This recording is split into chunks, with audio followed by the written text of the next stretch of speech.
Hello students, आज हम करेंगे supply. So it is the quantity of a commodity which a seller और producer is willing to sell at different price and a given period of time. यानी कि किसी भी चीज की वो क्वांटिटी जिसको कोई भी सेलर या प्रोड्यूसर बेचने को तैयार है डिफरेंट प्राइसेस पे और गिवन पीरियड ऑफ टाइम पर। सच एज कि वो 5 रुपए की प्राइस पर कितनी सप्लाई को करना चाहता है। क्या वो 5 रुपए पर 10 यूनिट की सप्लाई करना चाहेगा? क्या वो 5 रुपए पर 15 यूनिट्स की सप्लाई करना चाहेगा? क्या वो 5 रुपए पर 5 यूनिट की सप्लाई करना चाहेगा? सो it is the quantity of a commodity which a seller or producer is willing to sell at a different price and given period of time. Now the factors which determines the supply of a commodity, कि वो कौन कौन से factors हैं जो किसी भी commodity की सप्लाई को डिसाइड करते हैं, डिटरमाइन करते हैं कि किसी भी कमोडिटी की सप्लाई कम होगी, ज्यादा होगी, बहुत ज्यादा होगी या बहुत कम होगी। So the first factor which determines the supply of a commodity is the price of good itself. किसी भी वस्तु का अपना खुद का price. It is denoted by Px. Higher the price, more will be the quantity supply, and lower the price, less will be the quantity supply. यानी कि price और सप्लाई में डायरेक्ट रिलेशन है। जितना ज्यादा प्राइस होगा सप्लाई भी उतनी ही ज्यादा होगी, और जितना कम प्राइस होगा सप्लाई भी उतनी कम या उतनी गिरेगी। The second factor which determines the supply of a commodity is the price of the related goods. Suppose एक प्रोड्यूसर है एक्स एंड कंपनी, तो दो चीजों को प्रोड्यूस करता है, A good and B good. A का प्राइस भी है 10 रुपी और बी का प्राइस भी 10 रुपी है। अगर बी का प्राइस 10 से 12 हो जाता है तो he will reduce the supply of good A and increase the supply of good B. यानी कि अगर कोई भी प्रोड्यूसर दो चीज को प्रोड्यूस कर रहा है और अगर कमोडिटी बी ए और बी को प्रोड्यूस करता है और बी का प्राइस बढ़ता है तो he will increase the supply of B and reduce the supply of A. The third determinant of supply of a commodity the state of technology, कि टेक्नोलॉजी भी सप्लाई का डिटर्मिनेंट होती है। टेक्नोलॉजी जितनी ज्यादा एडवांस होगी, जितनी लेटेस्ट होगी, सप्लाई भी उतनी ही ज्यादा इंक्रीज होगी, और टेक्नोलॉजी जितनी ओल्ड, पुरानी, ऑब्सोलीट होगी, सप्लाई भी उतनी ही कम हो जाएगी। यानी कि जैसे जैसे हमारी टेक्नोलॉजी इंप्रूव होती है, टेक्नोलॉजी एडवांस होती है, there will be increase in the supply. और अगर हमारी टेक्नोलॉजी ओल्ड हो जाती है, पुरानी हो जाती है, चलन से बाहर हो जाती है, ऑब्सोलीट हो जाती है, तो हमारी सप्लाई भी कम हो जाएगी। The fourth determinant is the price of the inputs. Inputs यानी कि किसी भी चीज के प्रोडक्शन में जिन इनपुट्स को हम यूज करते हैं अगर उनका प्राइस बढ़ जाए, such as the price of labour, such as the price of raw material, such as the price of power, तो these all are the inputs. अगर इन इनपुट्स का प्राइस बढ़ता है तो सप्लाई रिड्यूस हो जाती है, क्योंकि इनपुट का प्राइस बढ़ने से प्रोड्यूसर का प्रॉफिट कम हो जाता है, इसके कारण वो कम सप्लाई करता है। इसके अगेंस्ट में अगर इन इनपुट्स का प्राइस गिर जाता है तो प्रोड्यूसर सप्लाई को इंक्रीज कर देता है। क्यों? क्योंकि इनपुट के प्राइस गिरने से उसकी कॉस्ट ऑफ प्रोडक्शन घट जाती है और उसका प्रॉफिट बढ़ जाता है, and he supply more of the good. The fifth determinant is the government policy. Government की पॉलिसी में दो फैक्टर्स हैं, एक taxation and second is the subsidy.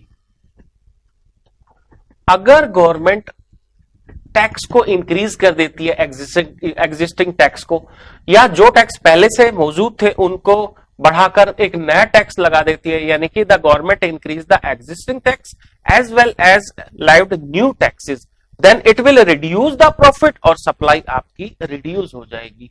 लेकिन अगर गवर्नमेंट सब्सिडी देती है तो सब्सिडी के कारण प्रोड्यूसर का प्रॉफिट बढ़ जाता है, उसकी input price, cost of production घट जाती है, और प्रॉफिट के बढ़ने के कारण ही विल इंक्रीज द सप्लाई। इसके अलावा हम कह सकते हैं कि एक सिक्स्थ फैक्टर को अगर देखें तो the number of firms, number of firms भी सप्लाई का एक डिटर्मिनेंट है, कि अगर नंबर ऑफ फर्म्स बढ़ती हैं तो सप्लाई इंक्रीज हो जाती है। If there is a fall in the number of firms then supply also forms.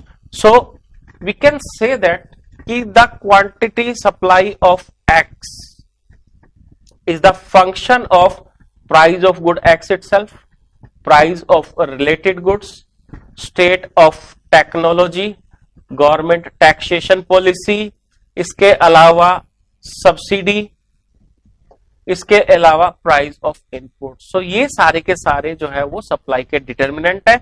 इन सभी डिटर्मिनेंट को हम दो पार्ट में डिवाइड कर देते हैं। फर्स्ट प्राइस इटसेल्फ, यानी कि अपना प्राइस चीज किसी भी गुड का, and second factors other than price. So इन सारे डिटर्मिनेंट को हम दो पार्ट में डिवाइड कर देते हैं, price itself and factors other than price. Now the law of supply. Law of supply states that when other things beings remains the same or other things beings remain constant, there is a direct relationship between price and quantity supplied of a commodity. It means when price rises, supply also rises. When price falls, supply also falls. यानी कि अगर हम law of supply की बात करें तो it states that when other things beings remains constant, तो वो कौन कौन सी चीज है जो constant रहे? It means there is no change in the price of related good, technology, taxation, subsidy, price of inputs, यानी कि इन चीजों के अंदर कोई भी चेंज ना है, they remain constant. Then there is a direct relationship between price and the supply. Price और सप्लाई के बीच में डायरेक्ट रिलेशन होता है। इसका मतलब अगर प्राइस बढ़ता है तो सप्लाई बढ़ जाती है, और अगर प्राइस घटता है तो सप्लाई घट भी जाती है। Now we can explain the law of supply with the help of a schedule. हम law of supply को एक शेड्यूल की हेल्प से भी एक्सप्लेन कर सकते हैं। सपोज यहां हम प्राइस लेते हैं एंड देन क्वांटिटी सप्लाइड। 5 रुपए पर 10 यूनिट्स की सप्लाई की जाती थी, प्राइस 6 हुआ तो 13 और प्राइस 4 हुआ तो 7 यूनिट की सप्लाई की जा रही है। यानी कि अगर आपका प्राइस बढ़ा तो आपकी सप्लाई भी बढ़ गई, और अगर आपका प्राइस घटा तो आपकी सप्लाई भी घट गई, यानी कि there is a direct relationship. Now we can explain this schedule with the help of a diagram. हम इसको एक डायग्राम से भी एक्सप्लेन कर सकते हैं, और उसको हम कहते हैं सप्लाई कर। y एक्सिस पर वी टेक प्राइस और x एक्सिस पर हम लेंगे quantity. Now the price is OP and quantity is OQ. Now the price of this good rises from OP to OP1, then supply also rises from OP to OP1. और अगर इस चीज का price OP से गिरकर OP2 हो गया तो सप्लाई भी गिरकर OQ2 हो गई। सो सप्लाई कर जो है वो अपवर्ड स्लोपिंग होता है। So the upward sloping supply curve shows upward sloping supply curve shows direct relation between price and supply. So there is a direct relationship between price and supply. Due to that, the supply curve is always upward sloping, ऊपर की तरफ slope करके होता है। Now the change in quantity supplied and change in supply, or the movement along with supply curve and the shift in supply curve. सबसे पहले हम बात करते हैं change in quantity supply, यानी कि change in quantity supply and change in supply.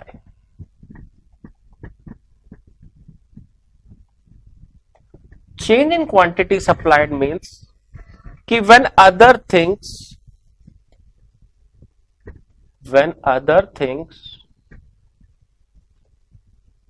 being remains constant,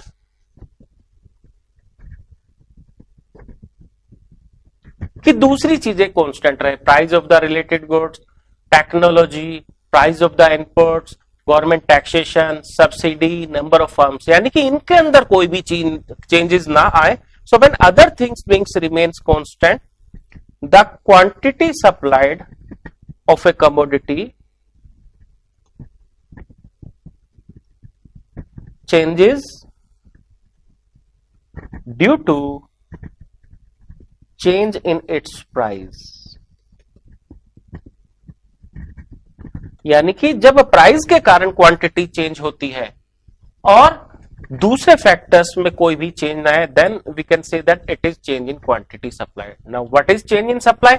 change in quantity supply में other factors constant रहते हैं, बट चेंज इन सप्लाई में प्राइस कांस्टेंट रहता है. It means when price being remains constant,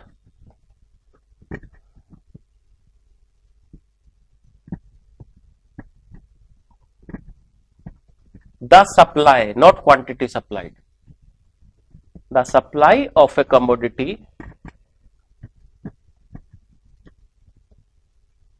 changes due to change in factors other than price.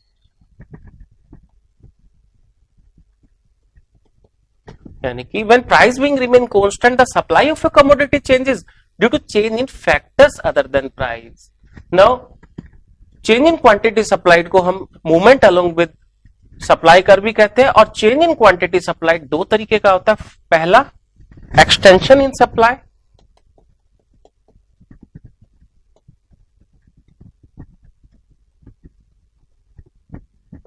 and second contraction in supply.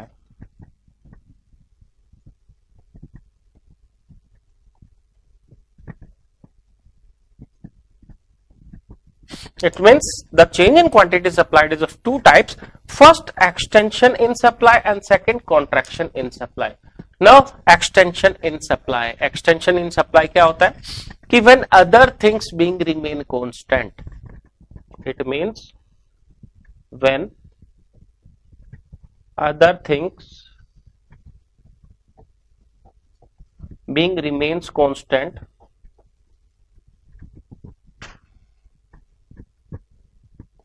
the quantity supplied of a commodity rises due to rise in its price. यानी कि जब दूसरी बातों में other factors में कोई भी change ना हो और किसी भी कमोडिटी की क्वांटिटी सप्लाइड इंक्रीज हो जाए due to rise in its price, it is known as extension in supply.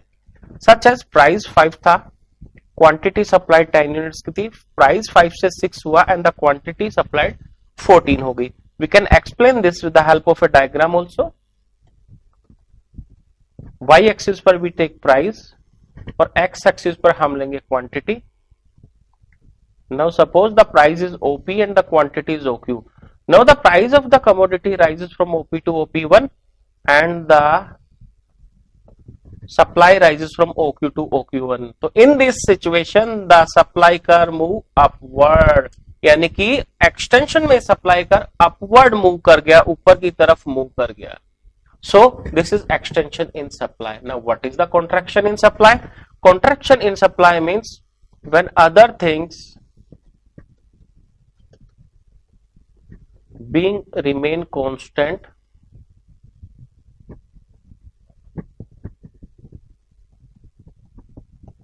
the quantity supplied of a commodity falls due to fall in its price. यानी कि अदर थिंग्स कांस्टेंट रहे, उनमें कोई भी change ना आए, और प्राइस के गिरने से जब क्वांटिटी सप्लाइड गिरती है, it is known as contraction in supply. We can explain this with the help of a schedule and as well as एक diagram. Price and quantity supplied. Suppose price 5 था, supply 10, price 4 हुआ तो supply 4 हो गई. So we can explain this with the help of a diagram also. हम इसको एक diagram से एक्सप्लेन कर सकते हैं. Price, quantity. Suppose price was OP and the supply was OQ. Now the price falls from OP to OP1. The quantity also falls from OQ to OQ1. So in this case the supply curve move downward. So that's why it is known as movement along with the supply curve. If a supply curve move upward, it shows extension, and if a supply curve move downward, it shows contraction. That's why it is also known as movement along with the supply curve. Now change in supply or shift in supply curve. So what is change in supply? When price being remain constant, the supply of a commodity changes due to change in factors other than price. और change in supply या shift in supply का दो तरह का होता है. First, increase in supply, and second, decrease in supply. Now, what is increase in supply? When price being remain constant,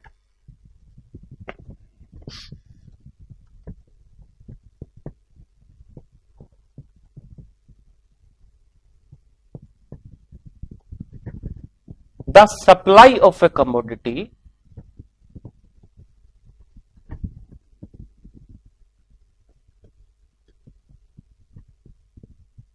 increases due to change in factors other than price.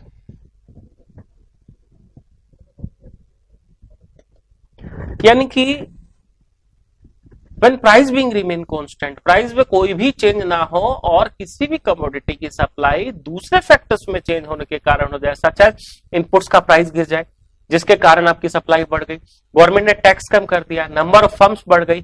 सो इन सब के कारण technology जो है वो बहुत अच्छी एडवांस हो जाए, इन सब के कारण जब सप्लाई बढ़ती है it is known as increase in supply और rightward shift in the supply curve. We can explain this with the help of a diagram and a schedule and a curve. Price and supply. Price 5 था, supply 10 थी.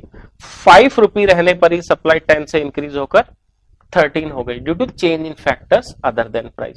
We can explain this with the help of a diagram also. y axis पर we take price, x axis पर हम लेंगे quantity,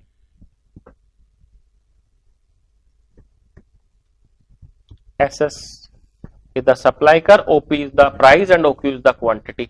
Now दूसरे factors में change होने के कारण आपकी सप्लाई OQ से इंक्रीज होकर OQ1 हो गई और आपका सप्लाई कर्व जो है वो SS से शिफ्ट होकर यानी कि राइटवर्ड शिफ्ट होकर ये S1 हो गया. That's why it is also known as rightward shift in supply curve. So in case of increase the supply curve shift towards right. Now decrease in supply or leftward shift in the supply curve. So when price being remain constant,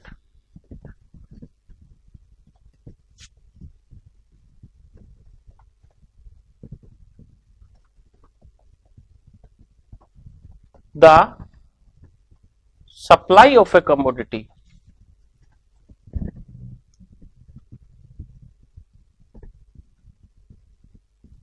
falls or decreases due to change in factors other than price. Suppose price is P and supply is 10 at the price of ₹5. Now price 5 है but आपकी supply 10 से reduce होकर 5 होगी. हो सकता है technology obsolete हो गई हो सकता है गवर्नमेंट ने टैक्सेस बढ़ा दी हो, इनपुट के प्राइस बढ़ गए हो. सो इनके सभी के कारण फैक्टर्स के कारण आपकी सप्लाई 10 यूनिट से रिड्यूस होकर 5 होगी. Now we can explain it with the help of a diagram also. Y axis पर we take price and on x axis we take quantity. OP is the price, OQ is the quantity and this is your supply का SS. Now किसी भी कारण से आपकी supply जो है वो रिड्यूस होकर OQ से OQ1 होगी. Now your supply का shift towards left from SS to S1. तो अब आपका सप्लाई कर लेफ्टवर्ड शिफ्ट हो गया. सो लेफ्टवर्ड शिफ्ट होता है तो ये बताता है decrease in supply. That's why we call it the shift in the demand curve, because if the supply curve shift towards right it shows increase, but if your supply curve shift towards left it shows a decrease in supply. So this is the end of the chapter supply. In the next chapter we will do elasticity of supply.